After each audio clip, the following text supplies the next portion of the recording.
Hello everyone, welcome to my channel. Hope you guys are doing well. In this video I'm going to review a product that is a portable audio recording gear which is known as the Zoom H4n Pro. The device is useful for musicians, filmmakers, videographers, sound designers and podcasters. So if you're any of those guys, keep on watching because this is going to be helpful for you. But before that, let's roll the intro first.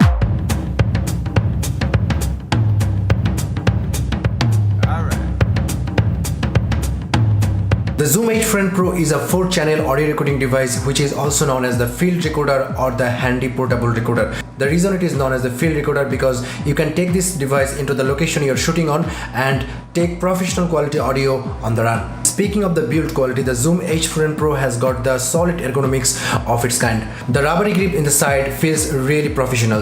This thing doesn't feel like a toy, these things feel like a professional gear.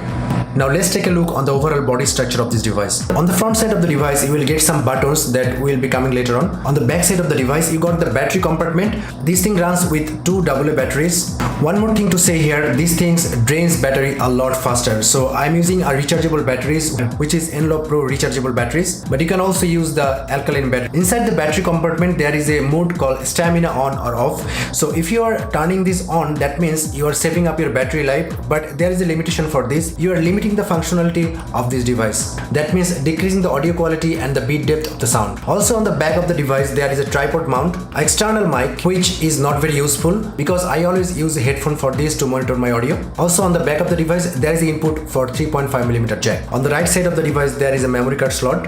I'm using the SanDisk 8GB 40 megabits per second memory card. There are a lot of people who has bought this device and their memory card is not working. That's because they have been inserting a memory card that is more than 32 gigabytes. So always remember that this device doesn't take more than 32 gigabytes of memory card. Going back to the right side of the device, you got the recording level switch, the menu button, and there is a scroll button which you can also press. Coming to the left side of the device, you have got the power switch of your device from where you can switch on or switch off your device. You have got a mini USB port, you have got your volume knob for the monitoring, and you have got the headphone jack input for 3.5mm line. And also there is a remote input so that you can use this device remotely.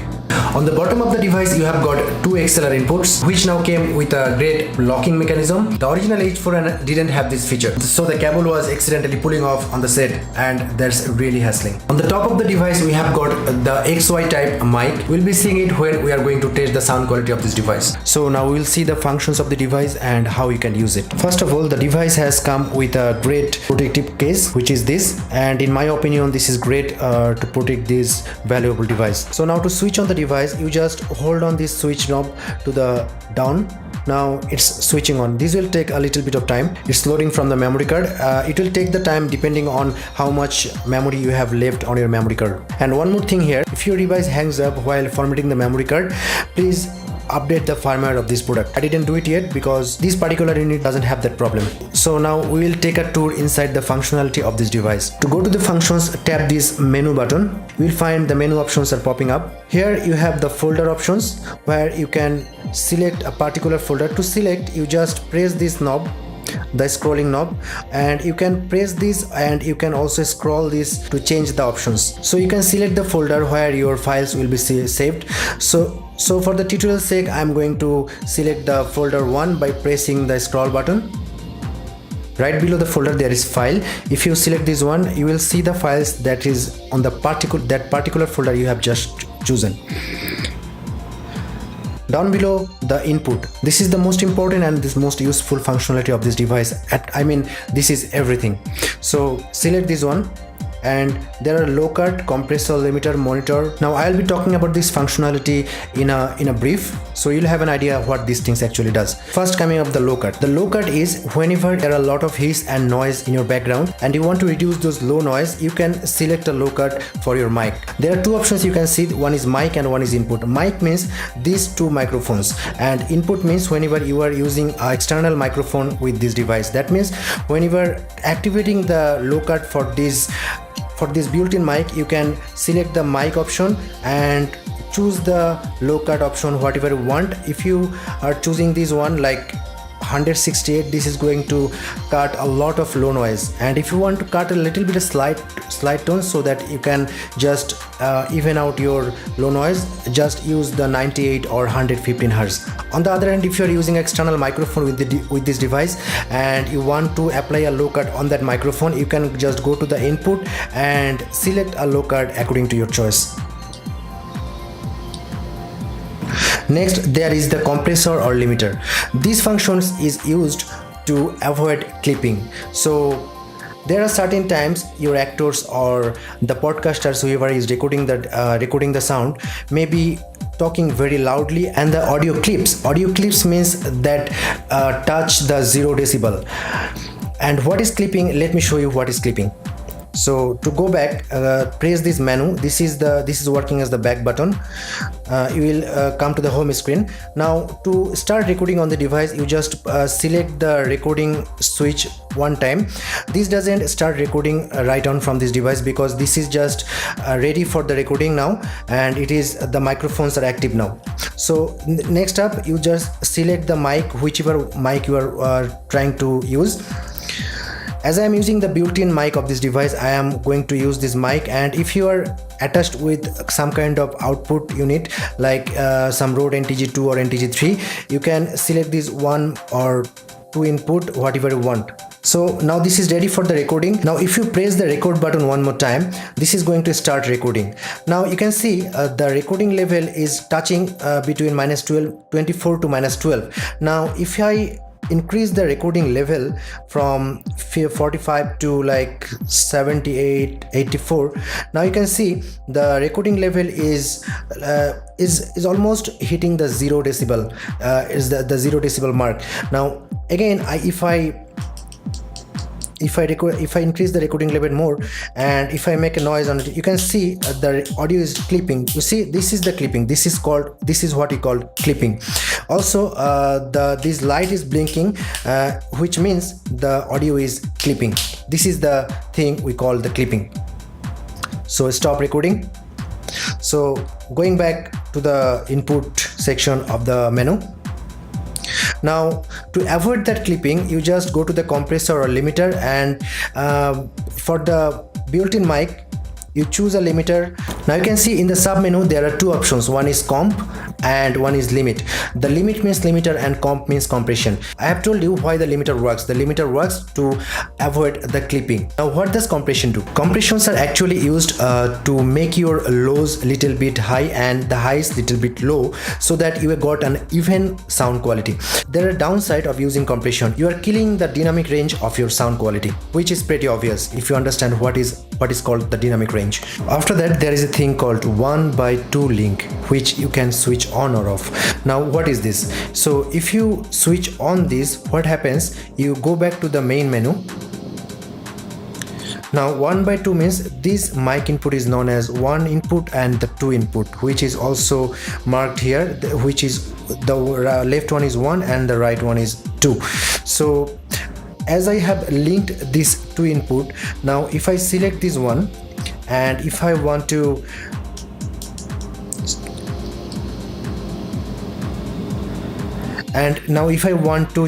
increase the recording level or decrease the recording level, these two are increasing or decreasing simultaneously. You can see input 1 and 2 level 44, input 1 and 2 level 45. That means it is going up simultaneously, it is going up down. But if you are using two separate microphones for this device, what you do, you go to the menu, go to the input and go to the 1:2 link and switch it off, so that if you are using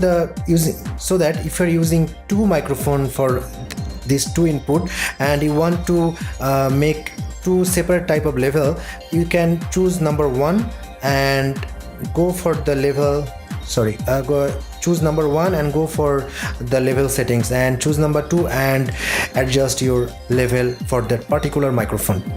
Now going back to the input, after that there is called level auto. Now normally I always put these two off because I don't want this device to set the level automatically for my recording, but this thing does this. Disable this recording level button and choose the level according to its automatic sensitivity.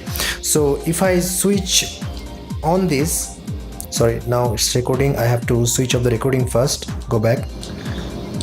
So now if I switch on this, now what you can see, if I press the record button, it is automatically switch on the mic. It is automatically taking the level from here, and you can see if I press this one, recording level set to auto, mic is running at 80. That means I cannot choose the recording level from here manually. That's because I have set it to the automatic mode. After this, there is a thing called mono mix, which you can switch off or on again. So what is this? Now you can input two microphone input from the outside here. Now these two input is taking mono, that means that is recording one channel in from the particular microphone. That means this doesn't make a stereo file. What is mono and what is stereo? That is, to give a simple idea, mono means one channel and stereo means dual channel. If you switch this on and if you have two input into this device is going to take both of the sound from the microphone and make a mix into one single file. So if you want to switch this on, first you have to switch the 1 and 2 link on, because if you have different level of on different microphone, this is not going to work, because it's just going to merge in one file and make a single file. So if you want to switch this on, you see it says 1 and 2 link is off. So first of all you have to switch on this, and then you can switch on the mono mix. So right now I'm going to switch it off. After that, there is a thing called MS matrix. This is little bit complicated and I will make another tutorial for this one. After that, there is a thing called phantom, which is set to plus 48 volt.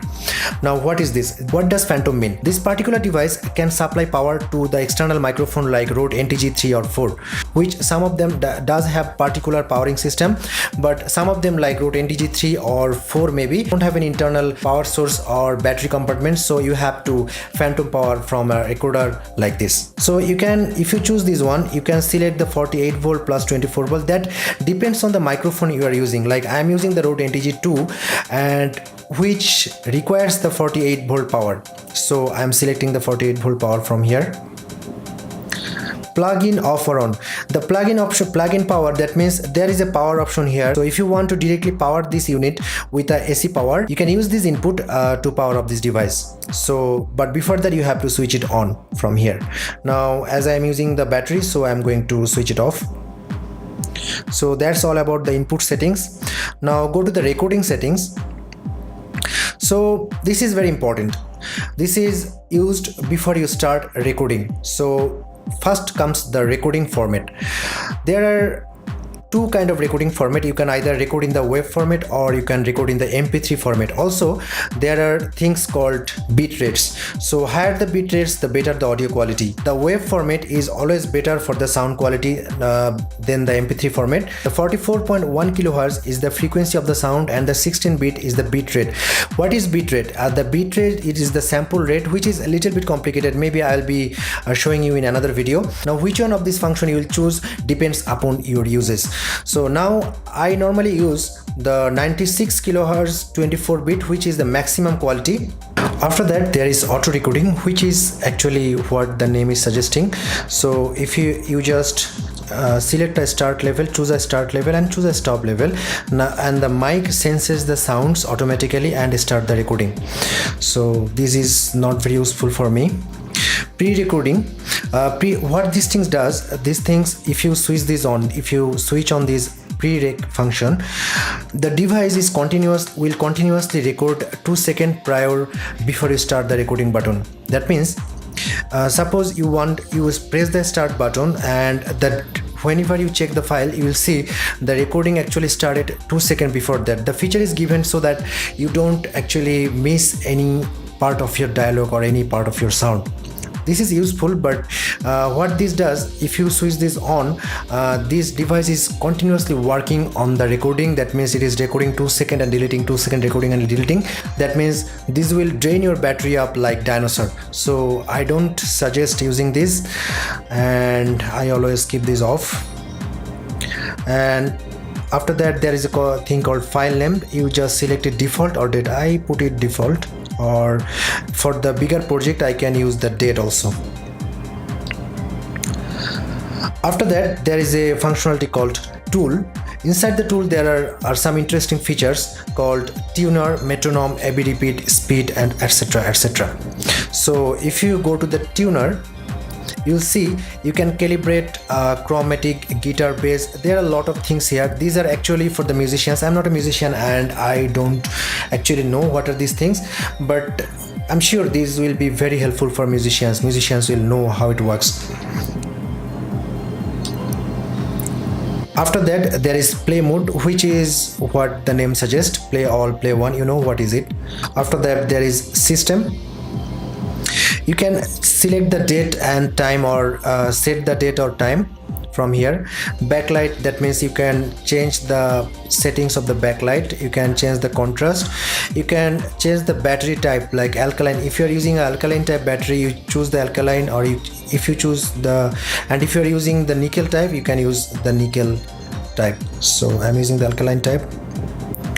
Version, these are the firmware version. I'm using the system version 1 and the boot version 1 because my one is not firmware updated right now. I think the updated version is 1.02, I guess. So I suggest you to, if you have this one, I suggest you to update the firmware version.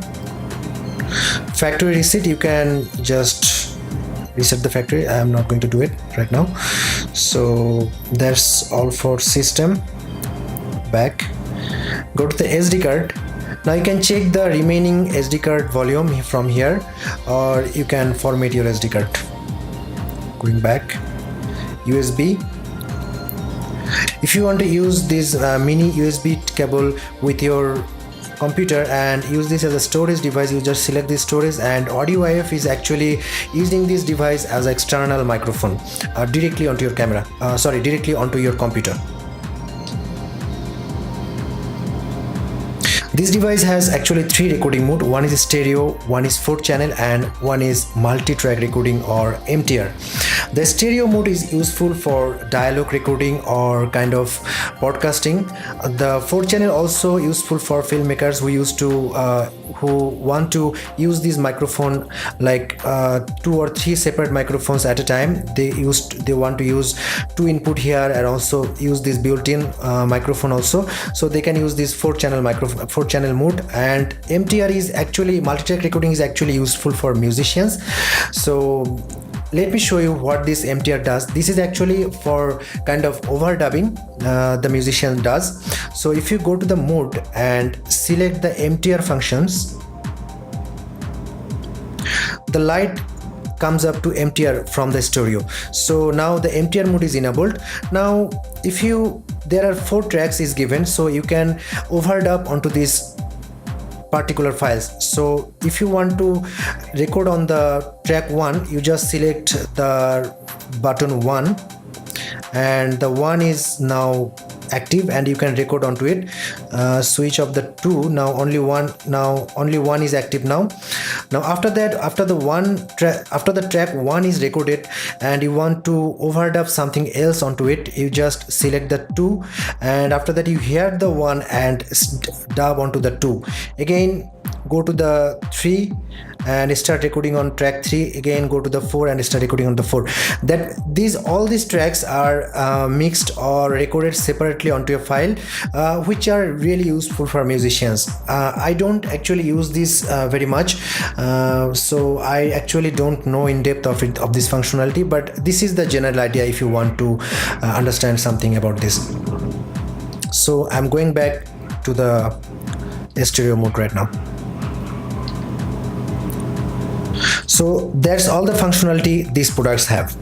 Now you have seen all the functionality of this device and you want to start the fast recording. How do you do that? So to start your fast recording, first thing you need to determine that which microphone you are going to use. Are you going to use the built-in microphone of this device, or you are going to use an external microphone? If you're using external microphone, that means you most probably using an XLR cable on either of these input or both of these input and use the external microphone. Or if you don't have the external microphone, you may be using the built-in microphone of this device, which is really great, you will see right now. So first of all, if I am using the external microphone, that means using these two input, I will select the input from here 1 and 2, but I'm using the built-in microphone, that means first I will select the mic, then I will be choosing choosing among those three modes, that means which mode I'm going to use. I'm going to stereo mode. So if my mode is going set to 4th channel, maybe I have to go to the menu and go to the mode functions and select the stereo functions first. Then I'll check some of my settings before recording my audio. Go to the menu and go to the recording first. I'll check the recording format first. Now for the best quality, I'm using the WAV 96 kHz 4-bit sample rate. That's all from the recording settings. I'm going to select the input settings, and I have told all the functionality of these functions. So I'll use this according to the situations. If I have noise level, so I'll use the low cut, or if I have to cut the peaking level, so I may be using a limiter, or if I want something really balanced, I may be using a compressor. So that's all for checking. Now you just press the record button once, which activates this microphone to start my recording. And if I again start this record button, this will start recording and the minute function will be shown here. So now it's recording. So let's check the audio quality of this device, especially from the built-in microphone. So the sound you're hearing right now is from the Rode Video Micro, which is directly attached to the Sony Alpha 6300, and I'm switching to the Zoom H4n Pro right now. So the sound right now you are hearing from the Zoom H4n Pro, which is set like half meter away from me, and I guess you be the judge of this sound quality. So that's all for you guys. I hope this video is going to be helpful for you, and if you like this video, please like and subscribe to my channel, and if you have any question, please comment below. See you on my next video. Until that, stay safe.